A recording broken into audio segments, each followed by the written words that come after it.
For 30 years, intensive care paramedic and author Mark Belchamber has been caring for those in need. You see the absolute worst of things and the absolute worst of people, and you see the absolute best and the absolute best of people. And there's a spectrum in between, but sometimes you're consistently surprised by how awful something can be, but you're also consistently surprised by how miraculous, I think, some things can be. People call us in their usually hour of darkest need, and if I can be some light in that, I guess that's good to me, and I want to do that. The Londoner cut his teeth in one of Europe's busiest environments and has a number of interesting and tragic tales to tell. I'll vividly remember a lady in London who she called us because she was due to give birth and she was having birthing pains, and so we thought, okay. She was walking out of the front flat with her bags and she kept walking to the ambulance, and then she suddenly stopped. And in the middle of a very busy part of London, at about 8 o'clock at night, she pulled her pants down, and I thought, okay, bizarre, but let's work with it. And there was a flash, and I thought, oh no, the waters have broken. And then there was a cry, and I thought, that's the baby.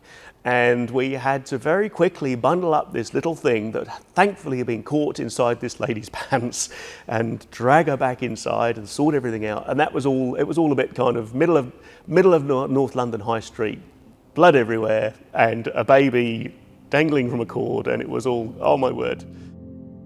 But Mark's stories didn't always have a happy ending. An unfortunate side effect of working in emergency services is being personally hurt by the real-life emergencies. So my PTSD came up on me. It came up very gradually. I didn't realise it was happening, but I was changing. My family were noticing a change. My friends were noticing a change. I was not admitting to anything. And in 2005, it was all becoming too busy. My work-life balance was poor, entirely my fault. And I ended up moving to New Zealand. After relocating to Taranaki with his family, Mark continued working as a paramedic, but a new life wasn't enough to subdue the trauma he faced every day. To make sense of it all, he started the healing process by writing that all down in a book called The Guts of It. Push analyze. It was part of the healing process. I went to a very, very dark place. Mark decided to take time off work so that he could focus on himself and get the help he needed for PTSD. It took me 18 months or so to recover back to a place where I could go back to work healthily. PTSD is nasty, and you can recover from it, but it's always there in the background. You have to learn to live with it. Megan Stewart, Area Operations Manager for Hatohone, St John, Taranaki, understands the toll of the job. When you go from being present at birth to being with somebody when they pass away, you know, our job's a privileged role, but with that comes the toll.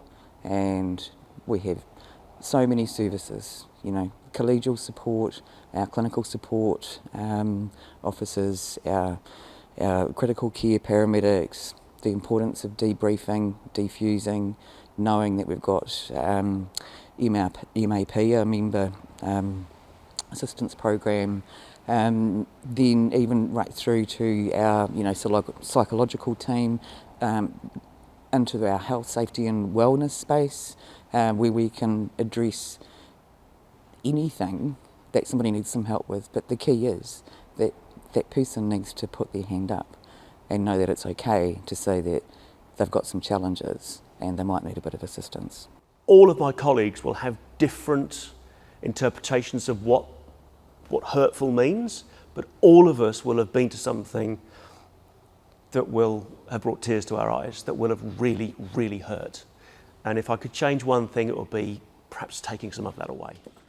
Back on the job in New Plymouth, Mark is enjoying the quaint differences between the hustle and bustle of London and rural life in Aotearoa. In New Zealand, you get the rural response, and I had a colleague who was along at least an hour out, and he had a rural response pager, and so he responded to a call while we responded from an hour away in the town.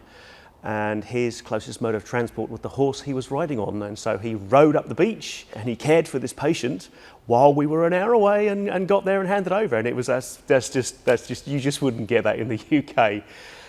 On the flip side, there's a lot of tenements and flats and large blocks of flats in the UK, and some of those some fairly dodgy activity goes on, and I accidentally came across a fairly major arms deal going on in the corner of somewhere as I was going to a patient.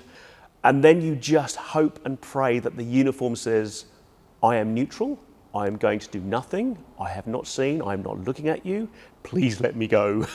And then as you round the corner, there's this just massive sigh of relief, and then you just want to run.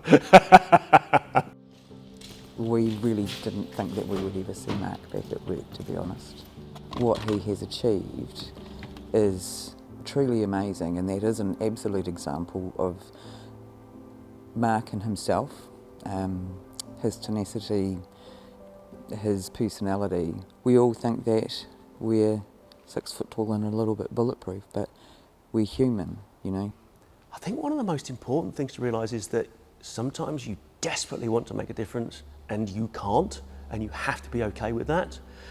You also have to say life happens, and life is incredibly unfair to some people, and whilst that's not really okay in the grand scheme of things, that's just life, and you have to say, I can't change that. Because of his experiences, Mark is applying coping strategies he hopes others can use too.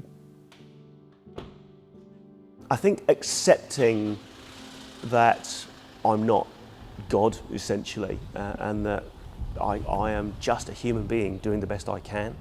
We're super proud, we love having him back, and he continues to provide exemplary care to our patients and communities, but also to the staff now, which is a bit of a game changer, really.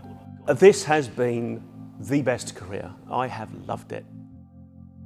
I've been so well supported and loved by my family, by my 2 daughters and my wife, and I would not be the person I am today, and I would not have got where I am today without them always behind me.